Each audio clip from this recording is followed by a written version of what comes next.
और सभी राजनीतिक दलों ने एक स्वर में बात भी कही कि वहाँ पर जो अपने लोग हैं उनकी भी चिंता की जाए। माननीय प्रधानमंत्री जी ने भी ट्वीट करके जो इंटरिम गवर्नमेंट के प्रधानमंत्री हैं उनको बधाई भी दी, लेकिन ये भी कहा कि हमारे जो वहाँ पर हिंदू और अल्पसंख्यक हैं उनकी शांति, सुरक्षा और विकास सबको सुनिश्चित किया जाए।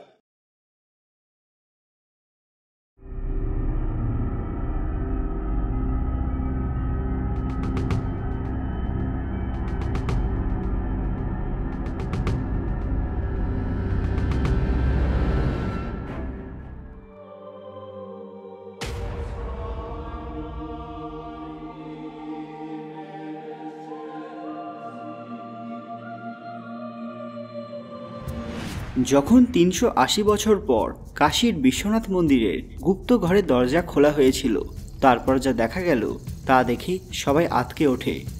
জানলে আপনিও চমকে উঠবেন। কাশীর বিশ্বনাথ মন্দির ভারতের সবচেয়ে প্রসিদ্ধ মন্দিরগুলির মধ্যে অন্যতম।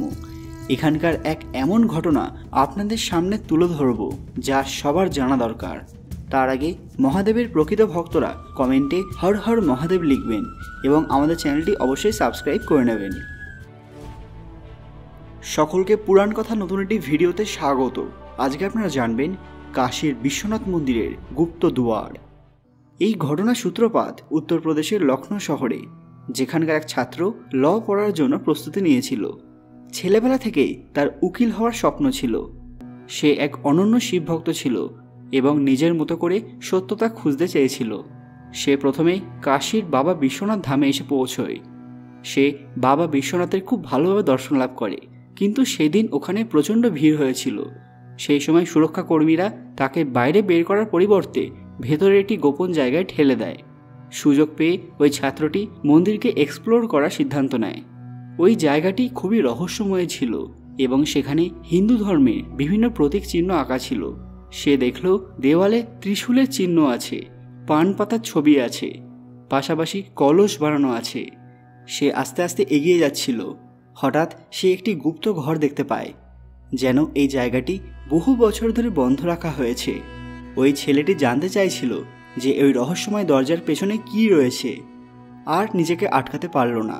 যখন সে ওই দরজাটি খুলে সিঁড়ির মাধ্যমে নিচের দিকে চলে যায়, সে দেখে যে ওই স্থানে হিন্দু ধর্মের দেবদেবীর অনেক মূর্তি আছে, যা অনেক প্রাচীন ছিল এবং মনে হচ্ছিল যে এগুলি রাজা মহারাজাদের আমলে রাখা হয়েছিল। এরপর সে বাবা বিশ্বনাথকে প্রণাম করে পুনরায় বাইরে চলে আসে। ঠিক পরের দিন জ্ঞানবাপী মসজিদে সার্ভে রিপোর্ট আসে, যেখানে দেখা যায় যে মসজিদের দেওয়ালে ত্রিশূলের চিহ্ন, পান পাতার ছবি এবং কলস আঁকা আছে।